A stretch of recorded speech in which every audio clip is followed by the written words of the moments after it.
Yes, at the time of her relations with Monsieur de Buckingham it had to do in some way with certain studs and diamonds. Well, it was that affair. Madame, these men are the ones who saved her, and I smile with pity when I reflect that if the names of those gentlemen are unknown to you it is because the Queen has forgotten them, who ought to have made them the first noblemen of the realm.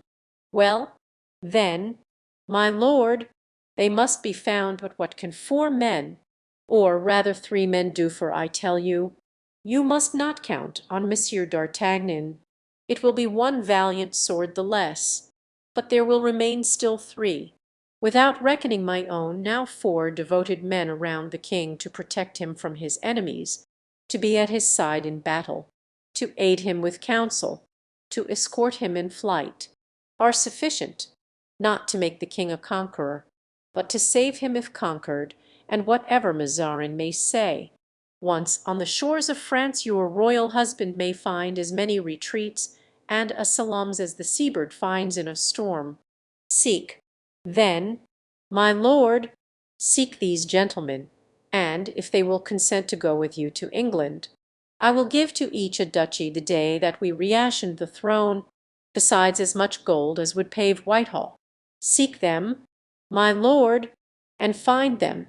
I conjure you, I will search for them. Madame, said De Winter, and doubtless I shall find them. But time fails me. Has your majesty forgotten that the king expects your reply and awaits it in agony? Then, indeed, we are lost, cried the queen, in the fullness of a broken heart. At this moment the door opened, and the young Henrietta appeared, then the queen, with that wonderful strength which is the privilege of parents, repressed her tears and motioned to De Winter to change the subject. But that act of self-control, effective as it was, did not escape the eyes of the young princess. She stopped on the threshold, breathed a sigh, and addressing the queen, "Why, then, do you always weep, mother, when I am away from you?" she said.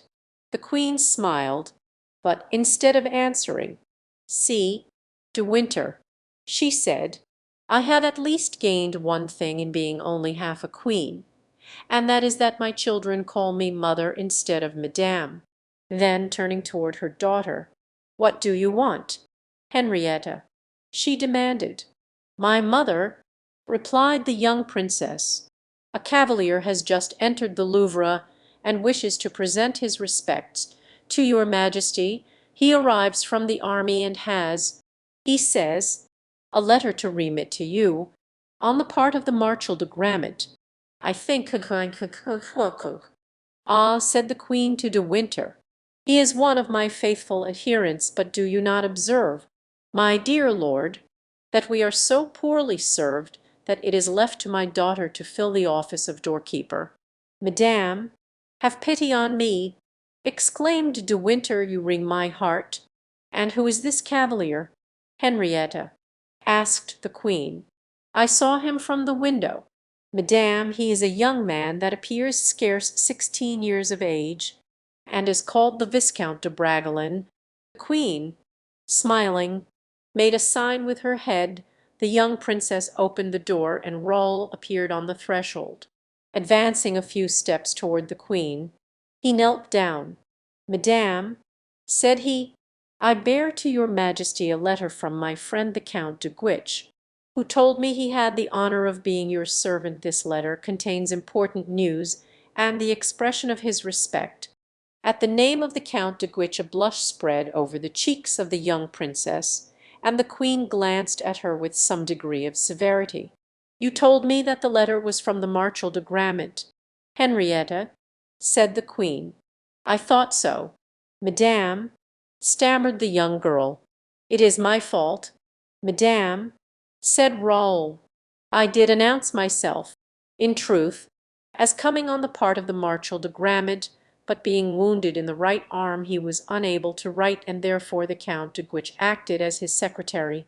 "There has been fighting, then?" asked the queen, motioning to Raoul to rise. "Yes, madame," said the young man, at this announcement of a battle having taken place. The princess opened her mouth as though to ask a question of interest, but her lips closed again without articulating a word, while the colour gradually faded from her cheeks. The queen saw this, and doubtless her maternal heart translated the emotion, for addressing Roll again, "And no evil has happened to the young Count de Guiche?" she asked, "for not only is he our servant, as you say, sir, but more is one of our friends." "No, madame," replied Raoul, "on the contrary, he gained great glory, and had the honour of being embraced by his highness. The prince, on the field of battle." The young princess clapped her hands, and then, ashamed of having been betrayed into such a demonstration of joy, she half turned away and bent over a vase of roses, as if to inhale their odour.